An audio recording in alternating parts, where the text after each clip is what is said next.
हनुमान जी की एक आदत बहुत अच्छी है। पूछो क्या? हनुमान जी लंका में जाते हैं, प्रवेश करते हैं तो विचार करते हैं। लंका में हनुमान जी जब भी प्रवेश किए, जो भी काम किया, कपि विचार मन ही मन कीन्हा। हनुमान जी विचार करते। अच्छा, विचार क्यों करना चाहिए? हम लोग बहुत उल्टे हैं, पहले प्रचार करते हैं, फिर कार करते हैं, बाद में फिर बिगड़ जाता तो विचार करते। होना क्या चाहिए? पहले विचार, फिर कार, फिर अपने आप प्रचार हो जाएगा। इसलिए मेरे पागलों, आज की कथा का सूत्र है, जिस जीव की बातें यदि जीवन में उतर जाए तो जीवन सुधर जाएगा। जीव की बात जीवन में उतर जाए, जीवन सुधर जाए। अच्छा, जो काम जीव कर सकती कोई नहीं कर सकता। पूरे शरीर में सबसे खतरनाक है जीव। लो सुनो, लंका में हनुमान जी गए, विभीषण जी मिले। विभीषण जी बोले महाराज जय हो आपकी। हनुमान जी जय हो। हनुमान जी बोले बहुत बढ़िया, अच्छे आए अच्छे आए। दोनों लोग बहुत प्रेम पूर्वक मिले। हनुमान जी बोले और विभीषण क्या हाल है?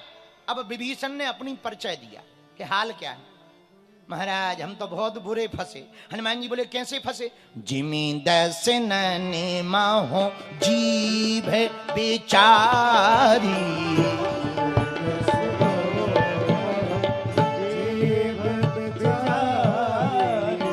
जिमी दस नैनो माहो जीभ बेचारी,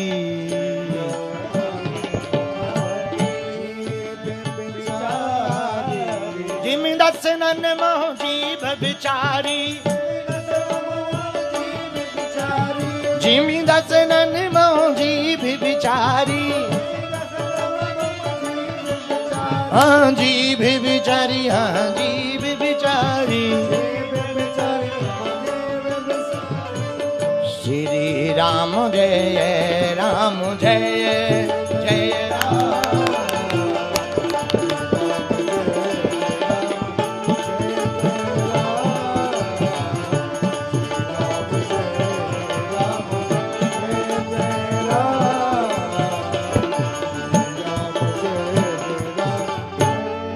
जैसे दांतों के बीच में जीभ रहती, विभीषण जी बोले हनुमान जी हम भी वैसे ही लंका में फंसे हैं, जैसे दांतों के बीच में जीभ फंसी। हनुमान जी बोले व्याख्या करो। अब विभीषण जी व्याख्या कर रहे, बोले महाराज जीभ की तो बुरी दुर्दशा है। हनुमान जी बोले क्या दुर्दशा है? बोले जीभ चाहे जितना भला कर ले दांतों का, दांतों को जब मौका मिलता है कतर देते। बोले मतलब? जैसे खाना खाओ और खाना खाते समय खाने का दाना दांतों में फंस जाए तो जीभ तब तक शांत नहीं बैठती है जब तक दाना निकाल ना दे, जाती ही रहती है। और कितना बड़ी बात चल रही हो गहरी, वो होता ही जाती है, वहीं जाती है। जीभ की आदत हमारे अति प्रिय और सिनेमा जगत में बहुप्रसिद्ध हास्य सम्राट कहा जाए तो अतिशयोक्ति नहीं, हमारे श्री राजपाल यादव जी भी आज कथा में आए हुए हैं। ये अभी बागेश्वर धाम भी गए थे, हमारी माता जी से मिले थे, बड़े उपद्रव करके आए हैं। बहुत अच्छा, पटकी दो, बहुत प्रसन्नता। जय हो। वहां हमारी माता जी को, वैसी माता जी कुछ दिनों से शांत वही थी, शादी की चर्चा को लेकर सोचे आग लगा के आ गए। बहुत सरल है, बहुत सरल है। आहा, श्री राम जय जय राम। तो जो हनुमान जी बोले एक बात बताओ, जीभ क्या कर सकते? जीभ कैसे, तुम कैसे जीभ की तरह फंसे? विभीषण जी बोले महाराज हम हैं जीभ, राक्षस हैं दांत। हम राक्षसों का भला चाहते, पर जब भी इन राक्षसों को मौका मिलता हमारा ही भाई रावण हमें कुचलने लगता, मारने लगता। बोले जो दांत जीभ का करते, जीभ क्या करती? दांतों में दाना फंसा हो तो निकालने का काम करती। बोलो हाँ जी या ना जी, जोर से बोलो। लेकिन कभी कभी जब भूल जाओ जीभ हटाना तो दांत ये सोचते हैं कि ये बहुत मदद करती है, इसे काटे ना ना। जब मौका लगता है दांत काट देते हैं। बोलो हाँ जी या ना जी, जोर से बोलो। हनुमान जी से विभीषण जी बोले यही हमारा हाल है, हनुमान जी बोले देखो विभीषण, जो जीभ बिगाड़ सकती कोई नहीं बिगाड़ सकता। बोले क्यों? बोले दांतों की तो ऐसी दुर्दशा होगी, किसी मोटे तगड़े आदमी को ये जीभ यदि गाली दे दे तो 3200 नहीं बचेंगे। आओ, किसी मोटे तगड़े को गाली दे दे और जीभ अपने आप पे आ जाए कि हमें इन्हें फिकवाना है। और यही जीभ है जो डॉक्टर के पास जब दांत दर्द करता है तो जीभ ही बताती है ये कोने वाला है। पर डॉक्टर क्या करता? संसी लेके फेंक देता, और यदि वो सब पे धर देवे कि ये सब है, तो हनुमान जी बोले होगा क्या परिणाम? विभीषण बोले 3200 उखड़ जाएंगे। बोले वही हम कह रहे, तुम टेंशन ना लो विभीषण जी, कुछ दिनों बाद दांतों का डॉक्टर आने वाला है लंका में। बोले कौन? बोले राम जी। तुम हो जीभ, राक्षस हैं दांत, इशारा करते जाना, एक एक करके सबको उखाड़ कर फेंक दिया जाएगा। इसलिए जीभ सुधर गई तो जीवन सुधर जाएगा। जिसने अपने जीभ पर कंट्रोल कर लिया, रसना पर, इसको कहते हैं रसना। क्या कहते हैं? रसना। जिसने जीभ पर कंट्रोल कर लिया, जीवन पर। बोलो सीताराम। जोर से बोलो, और जोर से बोलो, और जोर से बोलो। अब प्रश्न उठता है कि भगवान ने ये जीभ दी क्यों है? केवल खाने के लिए? पिज्जा बर्गर चाउमीन के लिए? ना ना ना ना, फिर किसी लिए दिए? कान दिए सुनबे को सतसंग, सो जीभ दई भज मोहन को। दान के काज दिए दो हाथ, सो पांव दिए तीर्थ घूमन को। आंख दई संत दरस करन को। भगवान ने ये जो दिया है इन सबका सदुपयोग बता दिया। कान किस लिए? बोले सत्संग सुनो। और हम लोग क्या करते हैं? वो लगा लेते हैं ईयरटूथ है, ब्लूटूथ, कान में ब्लूटूथ लगा लेते हैं, ढिमचिक ढिमचिक फलाना बदनाम हुआ ठिकाने के लिए। अरे ठटरी के बरे, इसलिए कान मिले हैं तुम्हें नक्कटा। कान किस लिए मिले? कान दिए सुनबे को सत्संग, सत्संग सुनने के लिए दिया है? पर आंख दई संत दर्शन को। आंखें किस लिए दी? फिल्में देखने के लिए? ना ना ना भाई, फिल्म देखना चाहिए, मनोरंजन भी जरूरी है, मनोरंजन भी जरूरी है। फिल्म देखने से मनोरंजन होता है, पर कथा सुनने से मनोभंजन होता है।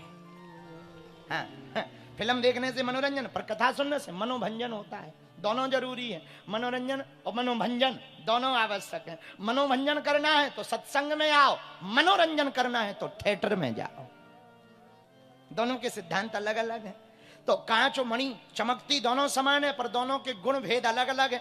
जो मणि कर सकती वो कांच नहीं कर सकता है, और जो कांच कर सकता है वो मणि नहीं कर सकती। जो सुई कर सकती वो तलवार नहीं कर सकती, जो तलवार काम कर सकती वो सुई नहीं। अब सुई हो, एक आदमी हमको बोला, बोले गुरुजी तुम्हारी बातें कई बार बहुत चुभती हैं। हमने कहा हम सुई हैं। उसने कहा आपकी बातें कई बार बहुत चुभती हैं। हमने कहा हम सुई हैं। बोले आप अपने आप को सुई क्यों बोल रहे? हमने कहा बेटा सुई ही तो है, तब तो हमारी बातें चुभती हैं। पर एक बात बोले बेटा, सुई चुभती जरूर है, पर दो भाग में यदि कपड़ा फटा हो उसको एक कर देती है। हाँ, हाँ, उसको एक कर देती है। ये सुई का सिद्धांत है। दो भाग में कपड़ा फट गया हो तब सुई एक करती है। हमारा भी वही काम है। बातें जरूर चुभती हैं, पर हम हिंदू को एक करने का काम कर रहे हैं।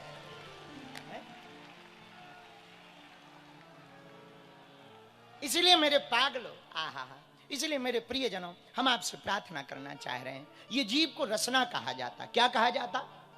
तो जीव दी क्यों? कान दिए सुनबे को सत्संग, कानों से सत्संग सुनो। पर जिभा गाली बकने को थोड़ी दी। बोले किस लिए जीव दी है? श्वास श्वास हरि सुमरन करो, वृथा श्वास मत खोए, ना जाने इस श्वास का आवन हो। हर श्वास में भगवान का सुमरन करो। सांसों का कोई ठिकाना नहीं मेरे पागलों। ये बार बार जीवन मिलता नहीं। देखो, बार बार मरना नहीं है, एक बार बचना नहीं। बालाजी महाराज के कृपा पात्र बागेश्वर धाम पीठाधीश्वर परम पूज्य धीरेन्द्र कृष्ण शास्त्री जी महाराज का पावन संकल्प। मध्य प्रदेश में छतरपुर के ग्राम गढ़ा में बनेगा विश्व स्तरीय कैंसर अस्पताल एवं रिसर्च सेंटर। जिसकी आधारशिला देश के यशस्वी प्रधानमंत्री नरेंद्र मोदी जी के कर कमलों से रखी जा चुकी है। 200 करोड़ रुपए की लागत वाले 100 बेड के इस अस्पताल में गरीबों का होगा मुफ्त इलाज। ये बहुत बड़ा अवसर है, बहुत बड़ा काम है।